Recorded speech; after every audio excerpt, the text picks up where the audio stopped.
सास का घूंघट पार्ट 5। अब तक हमने देखा कि पंचायत के फैसले के अनुसार घर की सारी औरतें खंडहर में रह रही हैं। अब देविका के सामने सबसे बड़ी चुनौती ये है कि घर की औरतों को आत्मनिर्भर कैसे बनाया जाए। देविका ये सब सोच ही रही थी कि तभी उसकी नज़र मिट्टी के बर्तनों पर गई। अरे, ये इतने सुंदर सुंदर मिट्टी के बर्तन किसने बनाए हैं? ये बर्तन तो माँ जी और चाची जी ने बनाए हैं। अरे वाह, इतने सुंदर बर्तन तो मैंने आज तक नहीं देखे। माँ जी, चाची जी, आपने ये कहाँ से सीखा? अरे बहू, ये तो हम बचपन से बनाते आ रहे हैं। ये स्टील, पीतल और कांच के बर्तन तो अब चले हैं। पहले तो मिट्टी के बर्तन में ही लोग खाना खाते थे। ठीक है, तो हम दोबारा से मिट्टी के बर्तनों में लोगों को खाना खाना सिखाएंगे। वीना दीदी और सुजाता भाभी, आप दोनों बताओ, आप दोनों को क्या क्या आता है? मुझे तो खाना अच्छा बनाना आता है। बस खाना बनाने के अलावा मैंने कभी कुछ किया ही नहीं। और वीना दीदी, आप बताओ, आपको क्या क्या आता है? पता नहीं, मैंने बचपन से यही सुना है कि लड़कियों को ये नहीं करना चाहिए, लड़कियों को वो नहीं करना चाहिए, इसलिए मैंने कभी कुछ किया ही नहीं। देविका, वीना को सिलाई, कढ़ाई और बुनाई बहुत अच्छी आती है। हाँ, आती तो है लेकिन बहुत अच्छी नहीं। बहुत अच्छी भी आ जाएगी। अब देविका और बाकी सभी औरतें गांव में सबके घर जाती हैं और गांव की सभी औरतों से मिलकर कहती हैं, भाभी जी, अगर आपको अपने या अपने घर वालों के लिए कपड़े सिलवाने हो तो आप मुझसे ही सिलवाना। बहन जी, मिट्टी का चूल्हा, बर्तन या मटका बनवाना हो तो मुझसे ही बनवाना। मैं और विमला दीदी आपके घर के सारे बर्तन बना देंगे। भाभी, आप कभी किसी काम में व्यस्त हो और खाना ना बना पाओ ना, तो आप मुझे बता देना, मैं आपके घर के लिए खाना बना दूंगी। वो क्या है ना, आप तो सारा दिन खेतों में काम करती हो और कभी कभी खाना भी नहीं बना पाती होंगी, इसलिए। इस तरह घर की औरतें जी जान से अपने अपने कामों में लग जाती है। धीरे धीरे उनका काम बढ़ जाता है और वो अपने खंडहर को ठीक करने में लग जाती हैं। वहीं दूसरी ओर घर के सारे आदमी घर का काम संभाल नहीं पा रहे थे। अरे भाई कल्याण, चाय तो पिला दे। जमाना हो गया अच्छी चाय पिए हुए। आप भी ना घर के दामाद से क्या क्या काम करवाते हैं। अभी लाता हूँ चाय। कल्याण, तुम दामाद नहीं बेटे हो, इसलिए इस घर के सुख दुख, घर के काम और बाहर के कामों में तुम्हारा सहयोग तो होना ही चाहिए ना। इतने में कल्याण चाय बनाकर ले आता है। जैसे ही सचिन चाय पीता है तो उसके मुंह से चाय निकल जाती है। जीजा जी, ये क्या बनाया है, इतनी कड़वी चाय? इससे अच्छा तो करेले का जूस होता है। देख सचिन भाई, मैं तो ऐसी ही चाय बनाता हूँ, पीनी है तो पी, नहीं पीनी है तो अपने आप बना ले। मैं खाना बनाने जा रहा हूँ और अकेला नहीं बना सकता, आप में से कोई मेरी मदद करो। सचिन मेरी चाय की बुराई कर रहे थे ना, तुम जाओ अब खाना बनाओ। सचिन और मोहन दोनों खाना बनाने में लग जाते हैं। मोहन भिंडी काटकर कढ़ाई में छोड़ देता है और उसमें पानी डाल देता है। आपने भिंडी में पानी क्यों डाला? शायद पानी नहीं डलता, पता नहीं, लेकिन माँ ने कभी भिंडी में पानी नहीं डाला था। लेकिन बिना पानी के भिंडी बनेगी कैसे, मतलब गलेगी कैसे? बिना पानी के बनाएंगे तो चिपक नहीं जाएगी कढ़ाई से? पता नहीं, चलो देखते हैं कैसे बनती है भिंडी। भैया, कितने दिन हो गए ना अच्छा खाना खाए हुए। खाना तो सुजाता बनाती है, इतना मज़ेदार खाना कोई और बना ही नहीं पाता। सचिन और मोहन खाना तैयार करके ले आए। सभी आदमी खाना खाने लगे। खाना बना तो बहुत बुरा था, लेकिन किसी ने बिना कुछ कहे खाना खा लिया। तभी जोगिंदर ने कहा, घर की हालत कितनी बुरी हो रही है, जगह जगह जाले लगे हैं। 2 दिन से तो किसी ने झाड़ू भी नहीं लगाई घर की। हाँ, और घर में गंदे कपड़ों के ढेर लगे हैं। मेरे पास तो ये आखिरी कुर्ता ही बचा है पहनने के लिए। कल्याण, मोहन, तुम किसी नौकर को रख लो ना। हमने एक दो लोगों से बात की थी नौकर के लिए, लेकिन कोई घर में काम करने के लिए तैयार ही नहीं है। गांव के सभी लोग खेतों में ही मजदूरी कर रहे हैं। घर के सभी आदमी घर के काम में लगे रहते हैं, तो वो अपने खेतों पर भी ध्यान नहीं दे पाते और उन्हें हर महीने आर्थिक रूप से नुकसान उठाना पड़ता है। धीरे धीरे उनके घर की हालत खराब होने लगती है। एक दिन कल्याण सबसे कहता है, घर को तो औरत ही संभाल सकती है, हमारे बस का नहीं है घर संभालना।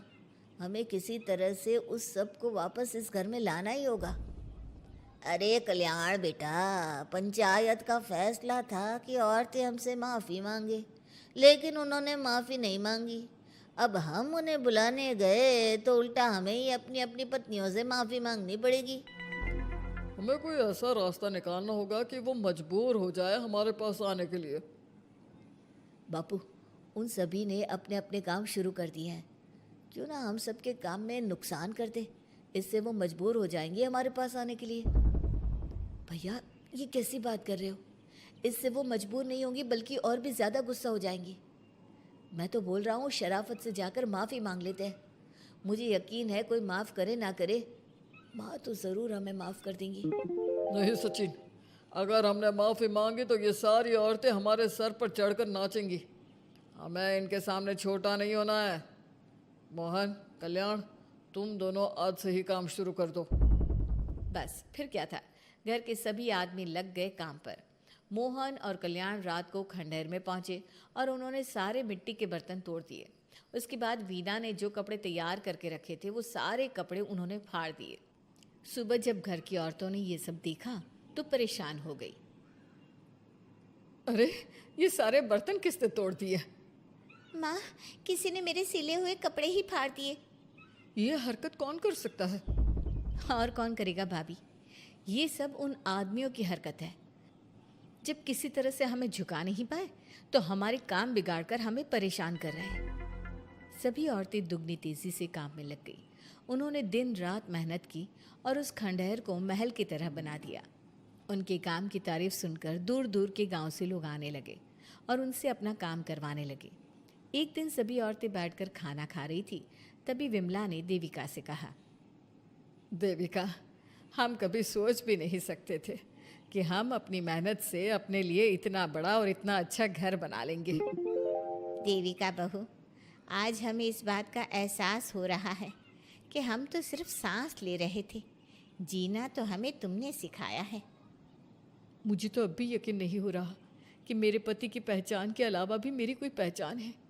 गांव के सब लोग मुझे सिर्फ मोहन की पत्नी के रूप में जानते थे, लेकिन अब सारा गांव मुझे जानता है।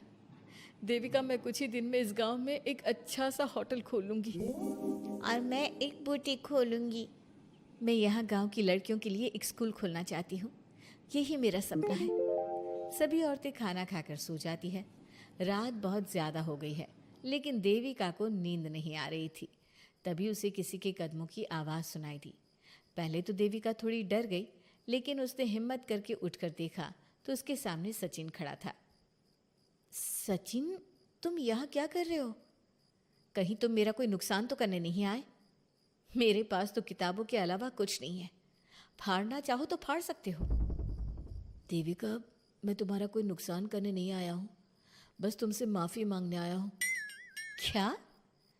रात के अंधेरे में चोरों की तरह तुम मुझसे माफ़ी मांगने आए हो?